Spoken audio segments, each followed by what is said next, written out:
అందరూ నమస్కారం అండి. Welcome to Yog stack. బాగున్నారు కదా? యాక్చువల్‌గా ఇండియన్స్ ఒకప్పుడు ఆహ్, మన ఆక్స్‌ఫర్డ్‌లో, హార్వర్డ్‌లో, కేంబ్రిడ్జ్‌లో one of the top top యూనివర్సిటీస్‌లో చదువుకుని వెనక్కెళ్ళి మన ఇండియాకి సర్వ్ చేసినటువంటి పెద్ద పెద్ద పొలిటీషియన్స్, తర్వాత మన రాజ్యాంగాలని ఆహ్, రాసినటువంటి వాళ్ళు, ఆర్‌బీఐ డైరెక్టర్‌గా పనిచేసినటువంటి వాళ్ళు 2, 3 ఎగ్జాంపుల్స్ తీసుకుంటే ఫర్ ఎగ్జాంపుల్ మన మన్మోహన్ సింగ్ గారు ఆక్స్‌ఫర్డ్‌లో చదివాడాయన. One of the top world number 1 college. Chidambaram గారు కేంబ్రిడ్జ్‌లో చదివారు. తర్వాత శశి థరూర్ గారు. ఆయన వచ్చి అప్పుడప్పుడు హార్వర్డ్‌లో లెక్చర్స్ ఇస్తూ ఉంటాడు. ఆహ్, వీళ్ళంతా గూడా పెద్ద పెద్ద యూనివర్సిటీలో చదువుకొని ఇండియా ఎళ్లి మంచిగా ఇండియాకి సర్వీస్ ఈవెన్ ఇందిరాగాంధీ గారు గూడా ఇంక్లూడింగ్ ఇందిరాగాంధీ గారు గూడా మన ఆక్స్‌ఫర్డ్ యూనివర్సిటీలో చదివారు. ఎంతోమంది టాప్ యూనివర్సిటీస్‌లో చదువుకుని మన పేరు ఎక్కడంటే ఇండియన్స్ అంటే one of the great people అని జెప్పేసి వాళ్ళు ఎళ్లి ఫైనాన్స్ మినిస్టర్‌లుగా పనిచేసి ఈవెన్ రఘురామ్ రాజన్ గారు గూడా ఆయన గూడా హార్వర్డ్‌లో చదువుకున్నారు. అంటే ఇంతమంది టాప్ పీపుల్ ఆ తర్వాత ఇండియన్ ఐఐటీలో చదువుకున్నటువంటి వాళ్ళు కొంతమంది ఇప్పుడు మన కంపెనీలు సీఈఓలు పెద్ద పెద్ద సీఈఓలు చూసుకుంటే ఇప్పుడు సత్యనాదెండ్ల గాని, లేకపోతే సుందర్ పిచ్చై గాని సో మన ఇండియన్స్ ఒకప్పుడు ఎంత గ్రేట్‌గా మన పేరు నిలబెట్టి even Indian origin Rishi Sunak గారు ఆయన బ్రిటిష్ ప్రైమ్ మినిస్టర్ ఒక ఊపు ఊపాడు మంచిగా. ఇప్పటికి యూకేలో చాలా మంది ఈవెన్ నైజల్ ఫరాజ్ కూడా చెప్పాడు. We have to apologize to Rishi Sunak. He is the greatest prime minister ever British had అని చెప్పాడు ఆయన. అంటే ఆయన చెప్పినట్టు కొన్ని కొన్ని ఇప్పుడు జరుగుతున్నాయి అన్నమాట. ఇంతమంది హైలీ ఇంటలెక్చువల్స్ ఎంఆర్ నారాయణమూర్తి అని ఒక ఆయన ఉన్నాడు. ఆయన కూడా మన ఇది ఆధార్ యుఐడిఏవై ఏదో ఉంటది కదా దానికి ఆయన హెడ్ అనమాట. ఆయన కూడా హార్వర్డ్ లో చదువుకున్నాడు. ఇలాగా మనము మన ఇండియన్స్ ఒక గ్రేట్ నేమ్ అనేది తెచ్చుకొని ఒక టాప్ లెవెల్‌లో సెటిల్ అయితే పాస్ట్ 5 ఇయర్స్ నుంచి అసలు ఏం జరుగుతుందో గాని ఎందుకు మన వీళ్ళు వాళ్ళు అసలు ఎంత కేర్‌లెస్‌గా ఉంటున్నారంటే ఏదో ఒక క్రైమో లేకపోతే అడ్డదిడ్డమైన ఈ పాలిటిక్స్‌లో ఇన్వాల్వ్ కావడమో, ఎవరైనా ఒక హీరో అమెరికా వచ్చాడంటే పెద్ద ర్యాలీ. అమెరికా ఒక్కటనే కాదండి. అన్ని చోట్ల జరుగుతుందది. కాకపోతే అమెరికా ఏంటంటే హైలైట్ ఎక్కువ జనాలు ఎక్కువ వచ్చిపోతా ఉంటారు కాబట్టి ఎవరైనా ఒక హీరో వస్తే ఒక పెద్ద ర్యాలీ.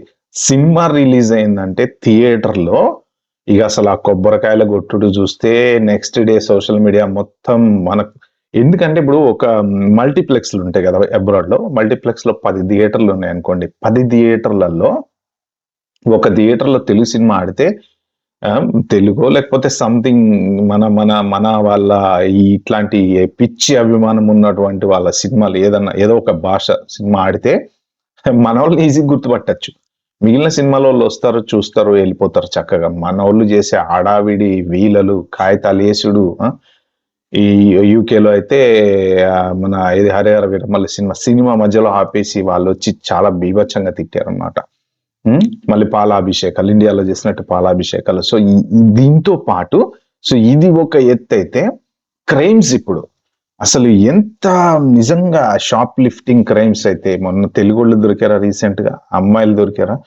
మరి వీళ్ళు ఎందుకు ఇట్లాంటివి చేస్తారో నాకైతే అర్థం కాదు గానీ, రీసెంట్‌గా కెనడాలో ఇప్పుడు ఒక 2 డేస్ బ్యాక్ ఒక ఇండియన్ ఆరిజిన్ 25 ఇయర్స్ ఓల్డ్‌లోనికి అరెస్ట్ చేశారు.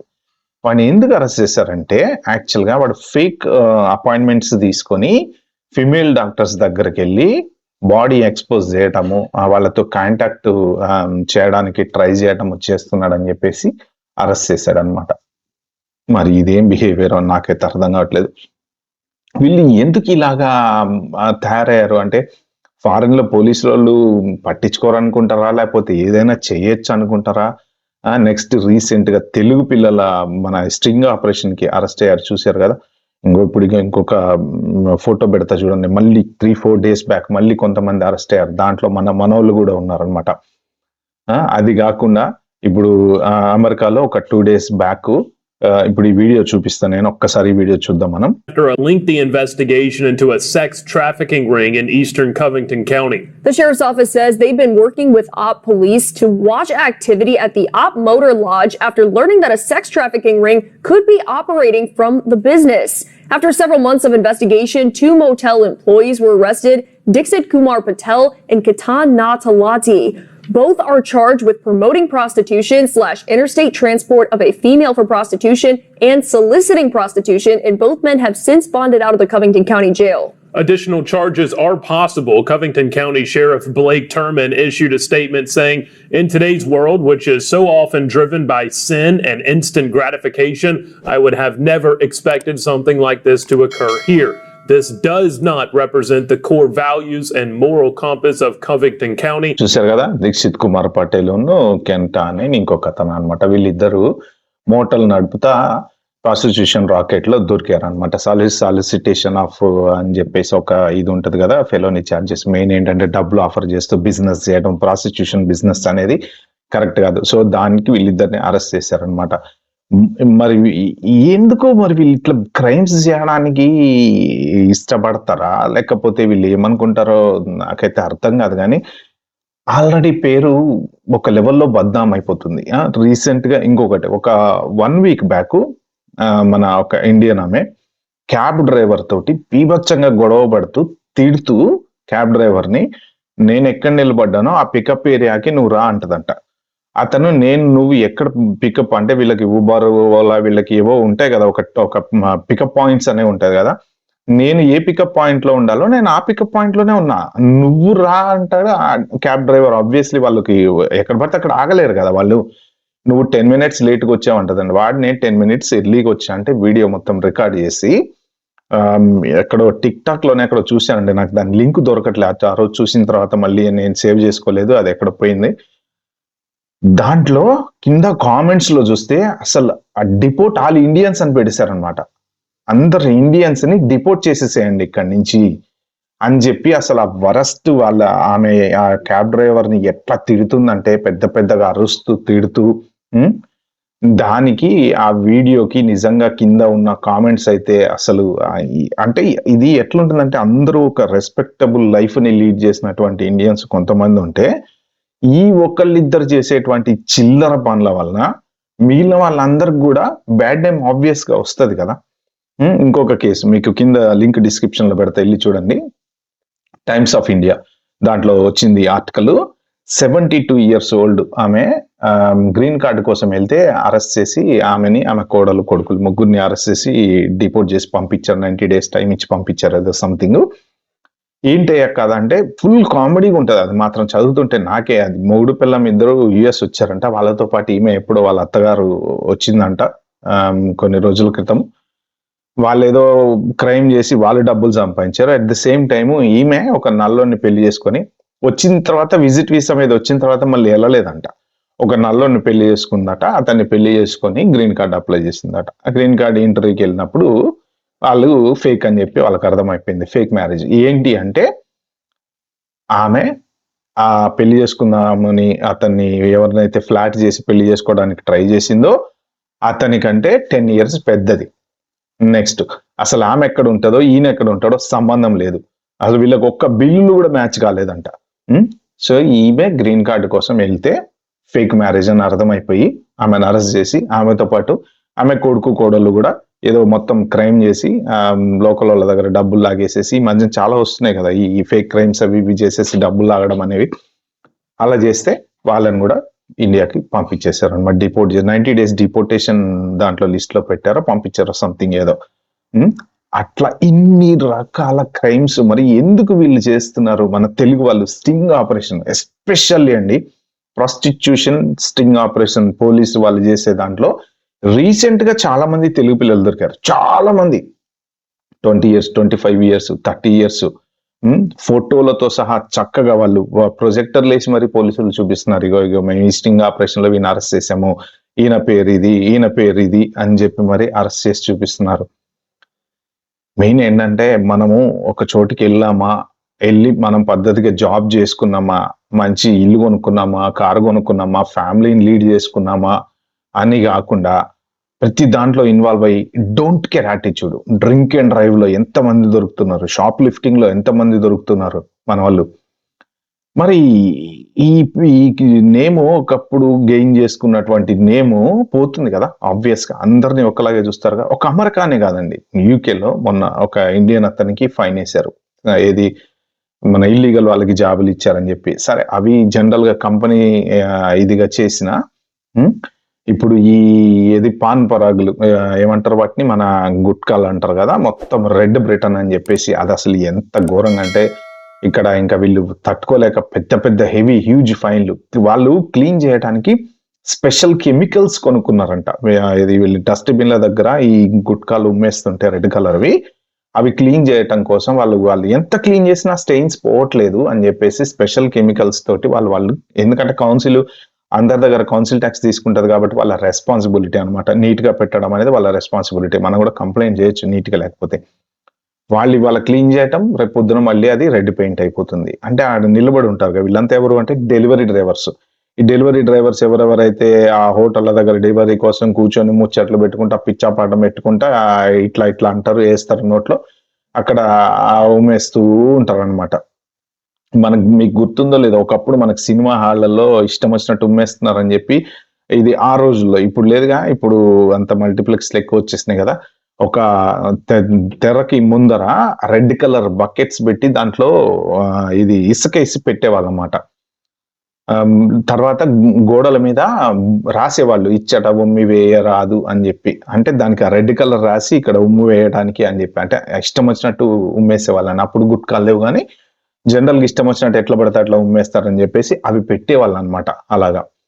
సో మన యాటిట్యూడ్ రోజు రోజుకి ఇలా అయిపోతా ఉంటే ఇంకా మరి ఇప్పుడు H1B వీసాలు చూసుకుంటే రకరకాల ఫ్రాడ్స్. దాంట్లో చెయ్యని ఫ్రాడ్ అంటూ లేదు. నిన్న పెట్టాను కదా వీడియో నేను, ఇంకా అది చాలా తక్కువ పెట్టాను నేను. 21 minutes ఇంటర్వ్యూ అది.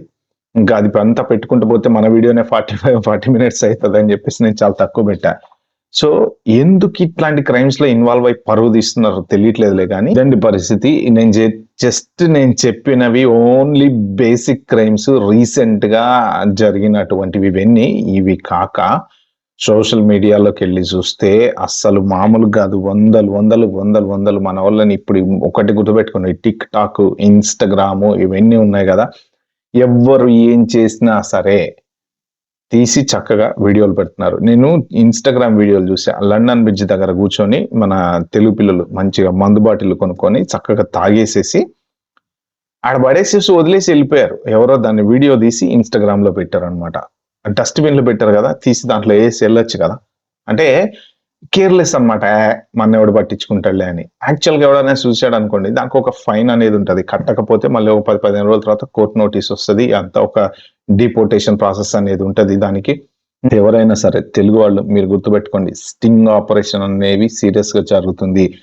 ఎలాంటి క్రైమ్ లో మీరు ఇన్వాల్వ్ కాకండి. ఒక్కసారి గనక లైఫ్ జైలు పాలైతే మాత్రం ఆ అమ్మాయిలైనా సరే, చాలా మంది అమ్మాయిలే షాప్ లిఫ్టింగ్ లో ఎక్కువ దొరికేది అమ్మాయిలు. మరి ఎందుకు దొరుకుతారో నాకైతే అర్థం కాదు కానీ వాల్మార్ట్లని, తర్వాత రీసెంట్ గా నేను ఒక వీడియో కూడా పెట్టాను కదా, ఆ అమ్మాయి వాల్మార్ట్ వాళ్ళు కోర్టు కేసు ఇచ్చారు. ఇప్పుడు అమ్మాయి కోర్టుకి వెళ్ళాలి. ఏమవుతుంది నెక్స్ట్? సెవీస్ రికార్డ్ టర్మినేట్ అవుతుంది, డిపోర్ట్ అవుతుంది. నువ్వు ఎందుకు వచ్చింది అమెరికాకి? చదువుకోవడానికి కదా. చదువుకోవడానికి వచ్చినప్పుడు ఇలాంటి వాటిలో ఇన్వాల్వ్ అయ్యా అనుకోని లైఫే నష్టం అయిపోతుంది. ఇప్పుడు ఒక 70-80 లక్షల లోన్ తీసుకొని వచ్చాము. ఆ లోన్ అంతా ఎవరు తీర్చాలి? పరువు పోతుంది. తర్వాత డిపోర్ట్ కంపల్సరీ, దాంట్లో డౌట్ ఏం లేదు. ఇప్పుడు ప్రెసెంట్ సిచ్యువేషన్ లో యాక్చువల్ గా క్రైమ్స్ గనక ఏమైనా ఉన్నాయి అంటే ఆబ్వియస్లీ వాళ్ళు మొన్న 85,000 వీసాస్ రివోక్ చేశారని చెప్పాను కదా నేను. దాంట్లో 8,000 స్టూడెంట్ వీసాస్ లో అన్ని క్రైమ్ రిలేటెడే. డియుఐ క్రైమ్, షాప్ లిఫ్టింగ్, తర్వాత ఇలాంటి పోలీస్ కి సంబంధించిన ఎటువంటి ఏది ఉన్నా కానీ ఇలాగా మన పరువులు మాత్రం దయచేసి తీయకండి ఇప్పటికన్నా అట్లీస్ట్. ఇంకా ఎందుకంటే ప్రతి కంట్రీలో కూడా ఒక హేట్రెడ్ అనేది స్టార్ట్ అయిపోయింది. యూకే కానీ, ఆస్ట్రేలియా కానీ, యుఎస్ కానీ, అబ్బా వీళ్ళ నాయన అనే ఫీలింగ్ వచ్చేసింది. మన వాళ్ళు ఏదోగా ఒకప్పుడు వాళ్ళ పేరు చెప్పుకుని ఇప్పటికీ మనము పాత హిస్టరీ చెప్పుకొని బతకడమే తప్ప హిస్టరీ క్రియేట్ చేసే వాళ్ళు ఎవరు లేరు. ఇప్పుడు మన హిస్టరీ దేంట్లో క్రియేట్ చేస్తున్నామంటే బ్యాంకులలో లోన్లు తీసుకొని కంట్రీలు ఎగ్గొట్టి వేరే కంట్రీలకు వెళ్ళటాలు, లేకపోతే బ్లాక్ మనీలో నెంబర్ 1 ముందు ఉండటాలు, ఇలాంటి వాటిలలో హిస్టరీ క్రియేట్ చేస్తున్నారు మనోళ్ళు. ఒకప్పుడు మనోళ్ళు అంటే టాప్ లో హిస్టరీ క్రియేట్ చేసి ఆ టాప్ లో ఉన్నారు వాళ్ళు. ఇప్పుడు ఇలాంటి వాటిల్లో ముందుంటున్నారు అనమాట, స్కామ్స్ లో. ఓకే, బెట్టింగ్ స్కామ్ అని, ఆ స్కామ్ అని, ఈ స్కామ్ అని, ఏదో ఒకటి ఎక్కడ చూడు, ఎక్కడ ఏది జరిగినా దాని వెనక మనోళ్ళు ఉంటున్నారు అనేది వస్తుంది. ఫారెన్ అనేది ఏంటంటే బాగుంటది చూడ్డానికి, కానీ ఫారెన్ పోలీసులు చాలా స్ట్రాంగ్. అంత సింపుల్ గా డబ్బులు తీసుకొని వదిలిపెట్టే వాళ్ళైతే కాదు. ఓకే, అక్కడికి వెళ్ళి క్రైమ్స్ చేసి లైఫ్ నాశనం చేసుకొని మీ పరువులు తీసుకొని మీ పేరెంట్స్ పరువులు తీసి ఇలాంటివి వద్దు. ఆడపిల్లలు కూడా చాలా హనీ ట్రాప్లు మొదలు పెట్టారంట. హనీ ట్రాప్ ఏంది ఇవి? హనీ ట్రాప్ అంటే ఇప్పుడు డబ్బుల కోసము ఏదైనా చేయడానికి తయారైపోయారండి అందరూ. డాలర్లు సంపాదించుకోవాలి, మేము వెనక్కి వెళ్ళలేము, వెనక్కి వెళ్తే పరువు పోతుంది అన్న ఉద్దేశంతో నువ్వు ఏమన్నా చెయ్యి, అమెరికాలోనే కొట్టుకోవాలి, అమెరికాలోనే ఉండాలి, అమెరికాలోనే బతకాలి. అది తప్పన్నా చెయ్యి, రైట్ అన్నా చెయ్యి. అది కాదు కదా, అందరూ వెళ్ళి చక్కగా సెటిల్ అవ్వడం అంటే ఏంటి, ఒక మంచి గుడ్ లైఫ్ ఉంటే లైఫ్ అంతా గుడ్ ఉంటది. ఎక్కడన్నా ఒక్క మైనస్ వచ్చింది అనుకోండి, అది లైఫ్ మొత్తం నాశనం చేస్తుంది. సో దయచేసి ఎలాంటి, మీకు ఉద్యోగం రాలేదనుకోండి, హ్యాపీగా వెళ్ళిపోండి, ఇండియా వెళ్ళిపోయి ఏదో జాబ్ చేసుకోండి. ఎవ్వడు ఏం అన్నాడు, ఎవడేం ఫీల్ అయ్యేదేం లేదు. కానీ అమెరికాలోనే ఉండిపోవాలి, లేకపోతే యూకేలోనే ఉండిపోవాలి, ఆస్ట్రేలియాలోనే ఉండిపోవాలి అని దానికోసము ఇల్లీగల్ గా ఉంటా, చేయకూడని పనులన్నీ చేస్తా, పోలీసు వాళ్ళకి దొరికి డిపోర్ట్ అయితే లైఫ్ ఇంకా చాలా హారబుల్ గా ఉంటది. పరువులు పోతూ ఉంటాయి. అట్లాంటి టైంలో పేరెంట్స్ కి పరువులు పోతాయి. అదొక్కటి మాత్రం ఆలోచించండి. ఒక ఫ్రెండ్స్, ఇది వీడియోలో చెప్దాం అనుకుంది. వీడియో మీకు నచ్చినటువంటి ప్లీజ్ అండి like, share, subscribe my channel. Thank you.